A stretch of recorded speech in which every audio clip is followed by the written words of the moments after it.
My, that's juicy. So today we're going to be doing some delicious honey glazed ham.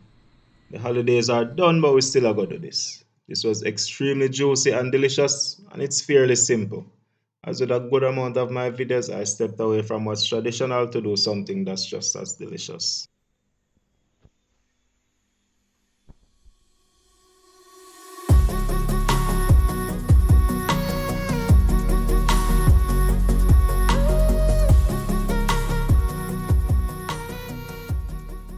You probably noticed, but I've been missing for most of December.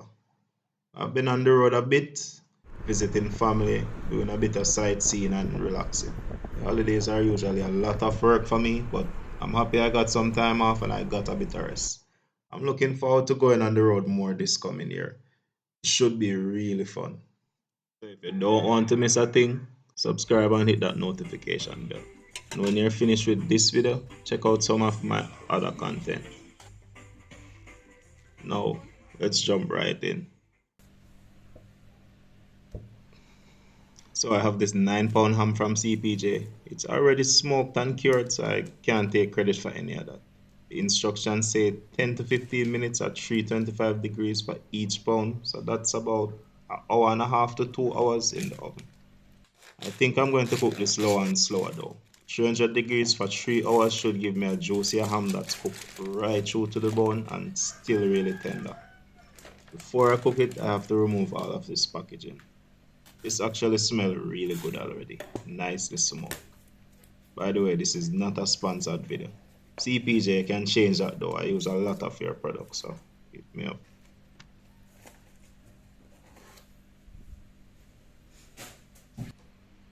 So I'm going to place this ham in a quarter baking tray.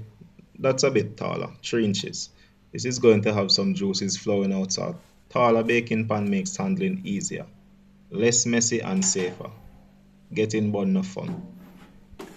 So I'm just going to go ahead and place it in the oven, close that up and set the temperature to 300 degrees and forget it for the next 3 hours. So it's been a year since starting this channel and it has been really fun and fulfilling. Thanks to everyone who has shown their support and I'm extremely hopeful for the future. Cooking for close to 200 subscribers might not look like much to most persons, but imagine cooking in front of 200 people a few times a month in real life.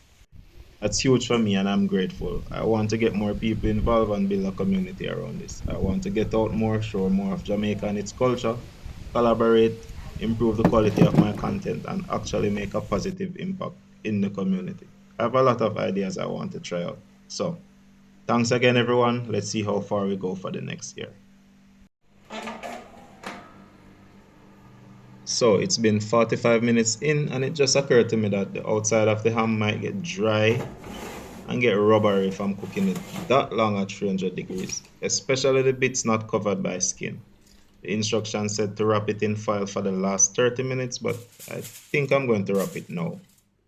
That will trap extra moisture and cook it more evenly without getting too dry on the outside. Wrap it up proper, put it back on the baking tray, and then return it to the oven. So we used up 45 minutes already, so this needs to go for another 2 hours and 15 minutes. That looks like a lot of water in the tray, but I added a cup to make sure some extra steam was in the oven. This helps a lot with slow cooking.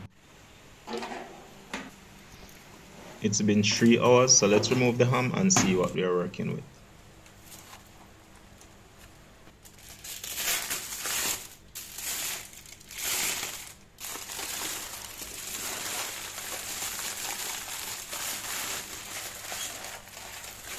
Alright, so let's remove the skin. This helped to keep the ham juicy in the initial roasting, but now we have to get rid of it for the glazing stage.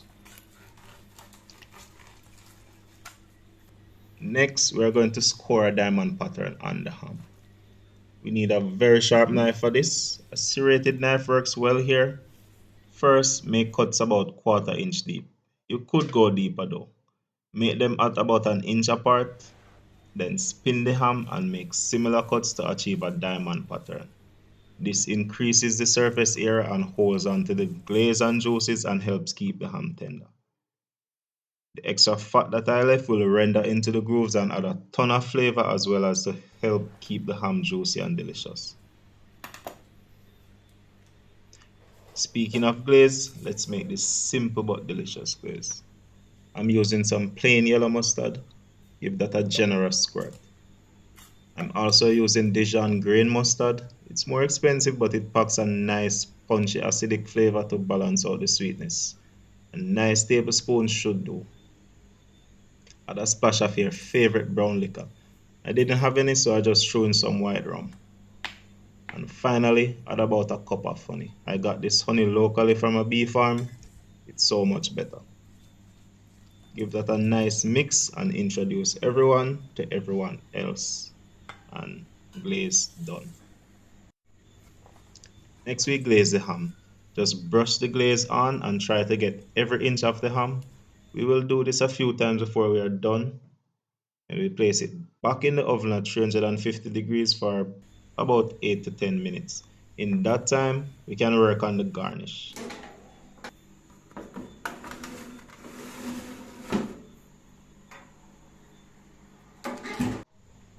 Here I have a pineapple, very traditional.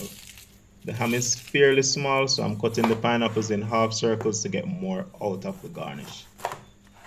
Canned pineapples are cool too, but I prefer the fresh stuff. Preserved cherries are traditional, but they were hard to find this season for some reason, so I got some black seedless grapes. These are super sweet and they look good. Just cut them in half. Mm. Not everybody is seedless. I think I'm just going to throw everything in the glaze. This feels right.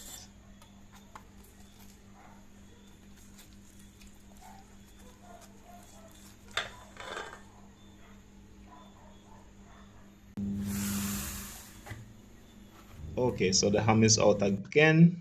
I'm going to decorate it with some cloves. These usually add some really nice flavor. The longer they are in, the deeper the aromatic clove flavors go. There are probably much better ways to add clove flavor to ham, but today I'm doing this. Just stick one in each time, and some of them kind of hard to hold. This is kind of time consuming, but today I have the time and it looks nice.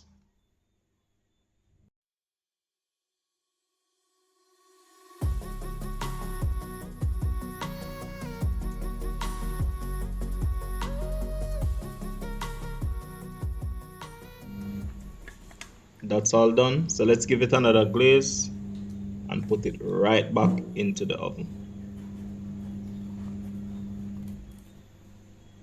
This is optional, but I'm caramelizing my pineapples that I had in the glaze. Be sure to add a bit of oil to the pot. Helps caramelizing without burning.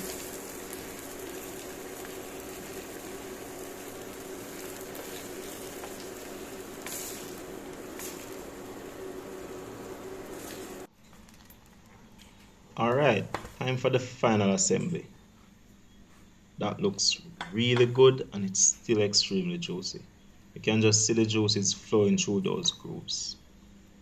Nice. Adding the final garnish is really easy. Just space out the pineapples and grapes evenly and use a toothpick to fit them in place. And that's it. Just repeat till the ham is garnished to your liking. Damn, this smells good.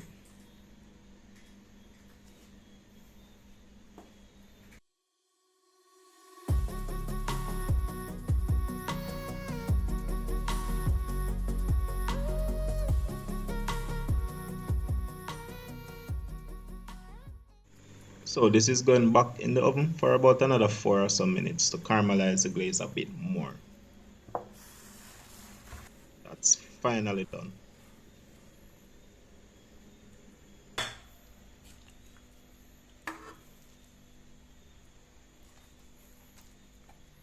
After resting for about half hour, we can give it a taste test. This is lovely. A serrated knife is perfect for cutting meat, especially hot meats. Hot meat usually does a regular chef's knife almost instantly. Give that a taste.